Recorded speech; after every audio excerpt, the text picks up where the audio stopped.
غم کے منتظری صاحب سے ہوئی، جن سے میں نے ان کے عقائد پر بات کی، جن کے بارے میں مجھے یزدانی نے بتایا تھا۔ منتظری صاحب سے وقت لینا بھی ایک مسئلہ تھا۔ وہ ان دنوں حکومت کے زیر عتاب تھے، کبھی ہاؤس اریسٹ تو کبھی جیل۔ خمینی صاحب سے ان کی کھٹ پٹ چل رہی تھی، آدھا ایران خمینی صاحب کے پیچھے تھا تو آدھا منتظری صاحب کے ساتھ۔ آیت اللہ منتظری وہ شخص تھے جنہوں نے خمینی صاحب کی عدم موجودگی میں تحریک کو سنبھالا تھا اور شاہ ایران کی ہر دھونس اور دھندالی کا مقابلہ کیا تھا۔ آیت اللہ خمینی پکی پکائی پر تشریف لائے تھے اور اب آیت اللہ منتظری صاحب کا آیت اللہ کا ٹائٹل بھی ختم کرنا چاہتے تھے تاکہ ان پر مقدمہ چلایا جا سکے۔ جن لوگوں نے خمینی صاحب کو پردیس میں سنبھالا تھا، فنڈز کا بندوبست کیا تھا، آیت اللہ کا ایک سافٹ امیج دنیا کو دکھایا تھا، امام خمینی صاحب نے سب سے پہلے انہی کا صفایا کر کے اس ضرب المثل کو سچ کر دکھایا کہ انقلاب سب سے پہلے اپنے بچے کھاتا ہے۔ صادق قطب زادے، بنی صدر وغیرہ کا گھونٹ بھرنے کے بعد آج کل سختی منتظری صاحب کی آئی ہوئی تھی، مگر منتظری بھی آیت اللہ تھے اور لوگوں کے محبوب۔ مقابلہ برابر کا تھا، مگر پاسداران خمینی صاحب کے ساتھ تھے کیونکہ ان کی حیثیت امام کے ذاتی گارڈز کی تھی۔ آدھا گھنٹہ وقت ملا اور شرط یہ کہ سوال پہلے لکھ کر دیں۔ یزدانی کے ساتھ مشورے کے بعد ٹوٹل 3 سوال لکھے گئے، مگر اس وضاحت کے ساتھ کہ ان 3 سوالوں پر مزید سوال و جواب ہو سکیں گے۔ اسلام کی دعوت جو ایک یہودی کو پیش کی جائے گی۔ اصل میں ملاقات کا وقت ہی اس بات پر دیا گیا کہ ایک یہودی خاندان کا جوان آپ کے دست مبارک پر اسلام قبول کرنا چاہتا ہے، مگر کچھ وضاحتیں درکار ہیں۔ اسلام میں اختلافات کی حد اور عبادت کا فرق اجازت کے بعد داخلہ ہوا۔ میری فائل جس میں میرے پاسپورٹ کی کاپی اور تفصیل درج تھی، ان کو ایک دن پہلے پہنچا دی گئی تھی، جو کہ ان کے سامنے موجود تھی۔ نشست کا اہتمام نیچے قالین پر تھا اور بہت بارواب اور باادب ماحول تھا۔ سلام دعا ہوئی۔ یزدانی میرا ترجمان تھا۔ وہ برطانوی لہجے میں انگلش بولتا تھا اور ایرانی لہجے میں فارسی۔ میں آج تک فیصلہ نہیں کر پایا کہ یزدانی کی انگلش دلکش ہے یا فارسی۔ فارسی اتنی میٹھی زبان ہے کہ نہ سمجھنے آنے کے باوجود بھی یزدانی کے چہرے سے نظریں نہیں ہٹتی تھیں۔ آپ اسلام کی دعوت کیسے پیش کریں گے؟ یعنی مجھے مسلمان بنانے کے لیے کیا شرائط پیش کریں گے؟ اللہ کی توحید کی شہادت، محمد صلی اللہ علیہ وسلم کی رسالت کی گواہی، علی کی ولایت کی گواہی اور ان کے خلیفہ بلا فصل ہونے کا اقرار۔ سوال: کیا محمد صلی اللہ علیہ وسلم خود بھی انہی شرائط پر مسلمان کرتے تھے؟ میں نے پوچھا۔ جی نہیں، وہ کس پیکیج پر اسلام قبول فرماتے تھے؟ میں نے پھر پوچھا۔ اللہ کی توحید اور محمد صلی اللہ علیہ وسلم کی رسالت، فرشتوں اور کتابوں پر ایمان، یوم آخرت پر ایمان، مرنے کے بعد دوبارہ زندگی پر ایمان۔ پھر آپ نے یہ اضافی شرائط میرے ایمان کے لیے کیوں لگائی ہے؟ کیا اتنا ہی کافی نہیں تھا جتنا نبی و آخر الزمان صلی اللہ علیہ وسلم نے بتایا تھا؟ یہاں اس ملک کے عرف کے مطابق یہ شرائط ہیں، اگر آپ کو منظور نہیں تو آپ جا سکتے ہیں۔ آپ کے امام خمینی صاحب کے ساتھ اختلافات ہیں، زیر حراست بھی رہتے ہیں، گھر پر بھی نظر بند کیا جاتا ہے اور نقل و حرکت، تقریر و تحریر پر بھی پابندی ہے، یہاں تک کہ جمعے کا خطبہ بھی نہیں دے سکتے۔ ان سب اختلافات اور تنگیوں تکلیفوں کے باوجود آپ کے اور امام صاحب کے عقیدے میں کوئی فرق پڑا؟ انہوں نے جواب دیا، جی نہیں۔ عبادت کے طریقے مختلف ہوئے؟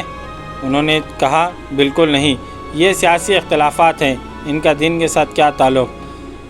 اچھا جناب، جب آپ کے سیاسی اختلافات آپ کے عقیدے اور طریقے عبادت پر اثر انداز نہیں ہوئے اور آپ دونوں اماموں کی اس سرپھٹول کے باوجود آپ دونوں کی امامت پر کوئی اثر نہیں پڑا، تو صحابہ میں سیاسی اختلافات کی وجہ سے ان کی صحابیت میں کیوں کر فرق پڑ جاتا ہے؟ اور صحابہ اکرام کے سیاسی اختلافات کے اثرات ان کے عقیدے پر کیسے مرتب ہو گئے اور ان کے طریق عبادت میں اختلافات کیوں پیدا ہو گیا؟ کیا ان میں آپ جتنا صبر اور شعور بھی نہیں تھا؟ ان کے سیاسی اور خاندانی جھگڑوں کی بنیاد پر دین کی تقسیم کیوں کی گئی؟ جیسا ابھی آپ نے مجھے کہا کہ مسلمان ہونے کے لیے علی کی خلافت بلا فصل کا اقرار کروں، حالانکہ وہ بلا فصل قائم ہی نہیں ہوئی، چوتھے مقام پر جا کر قائم ہوئی۔ گویا میں اپنے اسلام کی ابتدائی جھوٹ سے کروں۔ جب حضرت امام حسین رضی اللہ عنہ کا محاصرہ جاری تھا کربلا میں، تو یزید کا لشکر سارے کا سارا امام حسین علیہ السلام کی امامت میں نمازیں پڑھتا رہا۔ انہوں نے جواب دیا، جی بالکل، 7 دن وہ لوگ امام معصوم کے اقتداء میں نماز پڑھتے رہے۔ کیا آپ یہ تسلیم نہیں کریں گے کہ سیاسی اختلافات کے باوجود ان لوگوں کے نماز کا طریقہ اور اوقات ایک ہی تھے اور ان میں دین کا کوئی جھگڑا نہیں تھا؟ یہاں انہوں نے پہلے اپنے سیکریٹری سے کچھ کہا، جس نے میری فائل کھول کر ان کے سامنے کی، جس کو انہوں نے دوبارہ غور سے دیکھا۔ پھر یزدانی سے فارسی میں کہا کہ کیا یہ پہلے مسلمان ہو چکا ہے؟ یزدانی نے کہا، مجھے اس نے اسلام قبول کرنے کو کہا تھا، مگر اس نے اسلام کو اچھی طرح پڑھا ہوا ہے۔ کیا آپ اس قرآن کو حقیقی اور اصلی قرآن مانتے ہیں؟ بالکل، ہم اس کو اللہ کا کلام مانتے ہیں اور نماز میں اس کی تلاوت کرتے ہیں، مگر یہ پورا نہیں۔ اس کا کچھ حصہ گمشدہ ہے۔ وہ حصہ کہاں ہے؟ ہمارے 12ویں امام کے پاس ہے، جو غائب ہیں اور ہم منتظر ہیں۔ اس دوران جو لوگ دنیا میں پیدا ہو کر کافر مر رہے ہیں، ان کا ذمہ دار کیا وہ امام نہیں جو قرآن لے کر نہیں آ رہا تاکہ اتمام حجت ہو؟ اتمام حجت موجودہ قرآن کے ساتھ بھی ہو جاتا ہے، کیونکہ عقائد تمام اس میں بیان ہو گئے ہیں۔ کچھ سیاسی و انتظامی معاملات کے بارے میں حصہ کم ہے، جو سیاسی غلبے کے بعد ہی امام نکلیں گے تو لاگو ہوگا۔ تو کیا آپ میرا اسلام، اللہ کی توحید اور نبی صلی اللہ علیہ وسلم کی رسالت کی شہادت پر قبول نہیں کریں گے؟ جو سرٹیفکیٹ ہم آپ کو دیں گے، یہ پوری عبارت اس طرح اس میں درج ہے، اور اس کی عبارت میں کوئی تبدیلی کرنے کا میں مجاز نہیں ہوں۔ یہ مجلس خبرگان کا کام ہے۔ اگر آپ پوری عبارت سے اتفاق نہیں کرتے تو پھر ہم آپ سے معذرت خواہ ہیں۔ اس کے ساتھ ہی مجلس برخاست ہوئی اور منتظری صاحب گھر کے اندر اور ہم ان کے دفتر سے باہر آئے۔ میرے انگلینڈ آنے کے بعد یزدانی بیچارے کو اتنا تنگ کیا گیا کہ اس سے لندن میں سیاسی پناہ لینی پڑی۔ منتظری صاحب سے ملاقات کے بعد اگلے دن تہران میں ایک صوفی صاحب کے یہاں حاضری ہوئی۔ بہت سارے لوگ موجود تھے، کچھ تو اپنے جسمانی بیماری اور کچھ معاشی مشکلات، کچھ جن و جنات اور جادو والے لوگ تھے۔ البتہ ایک انتظام میں نے پہلی دفعہ دیکھا جو کہ پیر منگو کے یہاں نہیں دیکھا تھا، کہ خواتین کا الگ پوشن تھا، درمیان میں پردہ تھا۔ خواتین پردے کے پیچھے سے سوال کرتی اور یہ بزرگ نہایت ہی دھیمی آواز میں ان سے کچھ کہتے یا ہدایت دیتے تھے۔ اس کے بعد ہاتھ اٹھا کر دعا کرتے تھے۔ تعویذ دیتے میں نے کسی کو نہیں دیکھا۔ مردوں سے انہوں نے نماز کی پابندی کا کہا۔ تقریباً ہر آدمی کو کہتے کہ نماز کی پابندی کرو اور فلاں نماز کے بعد یہ پڑھو اور فلاں کے بعد یہ، عشاء کے بعد سونے سے پہلے 100 دفعہ استغفار پڑھ کر سو۔ آخر میں انہوں نے کہا کہ مسائل سے متعلق کوئی اور سوال ہیں تو کر سکتے ہیں۔ لوگ مسائل پوچھتے رہے اور جواب دیتے رہے۔ ہمت کر کے میں بھی اٹھا اور سوال کیا کہ جہنم کیا ہے اور جنت کیا ہے؟ یزدانی نے جھٹ سے ترجمہ کر دیا، مگر بزرگ نہ تو میری انگلش پر چونکے اور نہ ہی انہوں نے میری بات سنی، نہ ترجمے پر کوئی غور فرمایا، بلکہ یوں لگا گویا میرا اور یزدانی کا وجود اس مجلس میں تھا ہی نہیں۔ بلکہ انہوں نے پھر مجموعے سے ہی سوال کیا کہ اور کچھ؟ میں نے پھر اپنا سوال دہرایا۔ انہوں نے نہ میری طرف دیکھا اور نہ یزدانی کے ترجمے کا کوئی نوٹس لیا، اور پھر مجموعے سے مخاطب ہو کر فرمایا کہ تو آپ کو اور کوئی سوال نہیں کرنا؟ اب میں تقریباً غصے میں آ چکا تھا۔ میں نے غصے سے کہا کہ میری بات کا جواب دیں۔ اب انہوں نے مجھے نگاہ اٹھا کر دیکھا اور کہا کہ اپنا سوال دہراؤ۔ میں نے کہا کہ جہنم کیا ہے اور جنت کیا ہے؟ انہوں نے انتہائی مختصر مگر جامع جواب دیا۔ فرمایا، جب میں نے تمہاری طرف توجہ نہیں دی تو تم جس کیفیت سے گزر رہے تھے وہ تیری جہنم تھی، اور جب میں نے تیری طرف توجہ کی اور تو نے راحت محسوس کی، یہ تیری جنت ہے۔ یہ جہنم اور جنت تیری اور میری نسبت سے تھی۔ رب جس سے ناراض ہو اور توجہ نہ دے گا تو وہ جس عذاب سے گزریں گے وہ اللہ کی عظمت کی نسبت سے ہوگا۔ اس طرح جن کی طرف اللہ پاک توجہ فرمائے گا تو وہ راحت بھی اللہ کی عظمت کی نسبت سے ہوگی اور وہ ان کی جنت ہوگی۔ اللہ کا پیار سے دیکھنا خالی نہیں جائے گا۔ جو راحت محسوس ہوگی وہ مجسم بھی ہو جائے گی، وہ تیری جنت ہوگی، اور جن سے وہ ناراض ہوگا یا غصے کی نگاہ سے دیکھے گا وہ غضب مجسم بھی ہوگا اور وہی اس کی جہنم ہوں گی۔ جواب اتنا مدلل تھا کہ مانے بغیر چارہ نہ تھا، اور چونکہ میں ابھی تجربے سے گزرا تھا اس لیے اثر بھی کچھ زیادہ ہوا۔ آپ کو بھی کبھی احساس ہوا ہوگا کہ محبوب کی ناراضگی کے بعد بستر راحت بھی کانٹوں کا بستر بن جاتا ہے اور وسوسوں کے سانپ ڈستے رہتے ہیں کہ کس کس بات نے اسے بدظن کیا ہوگا۔ کبھی ایک خیال آتا ہوگا تو ڈستا ہوگا، اور کبھی دوسرا۔ یہ سانپ بچھو ہم ادھر سے ہی لے کر جائیں گے۔ اللہ کی رضا سب سے بڑا انعام ہے اور اللہ کا غصہ سب سے بڑا عذاب۔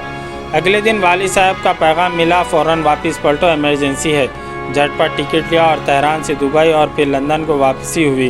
سارے پروگرام دھرے کے دھرے رہ گئے۔ گھر میں داخل ہوتے ہی ماحول میں اداسی کا احساس ہوا۔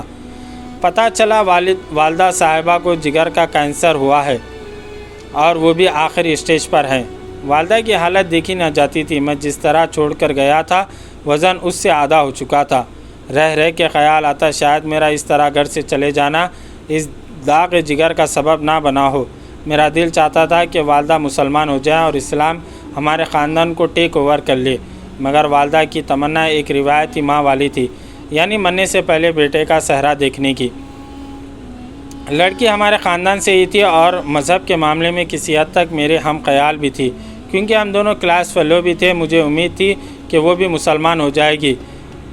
رہ گئی والدہ تو ان کے اسلام کی راہ میں میرے والد صاحب کا پہاڑ کھڑا تھا۔ وہ ایک روایتی گھریلو خاتون تھی جنہوں نے اپنی ذات کو شوہر میں گم کر دیا تھا۔ میں نے جب ان سے اسلام کی بات کی تو انہوں نے جواب دیا کہ میں مرتے مرتے تیری باپ کی نافرمانی نہیں کرنا چاہتی۔ آخرکار میں نے اللہ کا نام لے کر اس پہاڑ کو خود سر کرنے اور والد صاحب سے بات کرنے کا فیصلہ کیا۔ والدین ہمارے نفسیات کی رگ رگ سے واقف ہوتے ہیں، بلکہ یوں کہنا چاہیے کہ اللہ کے بعد ہماری ذات کے سب سے زیادہ واقف ہمارے والدین ہوتے ہیں۔ ادھر ہمیں کوئی خیال آیا نہیں کہ ان کی چھٹی حس نے ان کو بتایا۔ آپ کے دکھ درد بے چینی کو محسوس کرنے کے لیے انہیں آپ کے بتانے یا الفاظ دینے کی ضرورت نہیں ہوتی، وہ ہماری ذات کے مین برانچ ہوتے ہیں۔ ہماری ساری ٹرانزیکشن انہی کے ذریعے ہوتی ہے۔ جو ہی میں والد صاحب کے پاس جا کر بیٹھا انہوں نے ایک گہری نظر مجھ پر ڈال لی اور جان لیا کہ میں ان سے کوئی اہم بات کرنا چاہتا ہوں۔ وہ ایک منجے ہوئے سفارتکار تھے، انسانی کیمسٹری سے آگاہ۔ فرمانے لگے، کیا کچھ سیکھا ہے؟ میں نے کہا، وہ سب کچھ جس کے لیے آپ نے مجھے پاکستان تجویز کیا تھا۔ البتہ میں آپ سے کچھ عرض کرنا چاہتا ہوں۔ میں چاہتا ہوں کہ امی جان مرنے سے پہلے مسلمان ہو جائیں، مگر وہ آپ کی رضامندی لیے بغیر یہ کام نہیں کر پائیں گی۔ وہ مرتے مرتے آپ کی نافرمانی نہیں کرنا چاہتی۔ اگر آپ اجازت نہیں دیں گے تو اپنے ساتھ دوسری جان کا بوجھ بھی آپ کو اٹھانا پڑے گا۔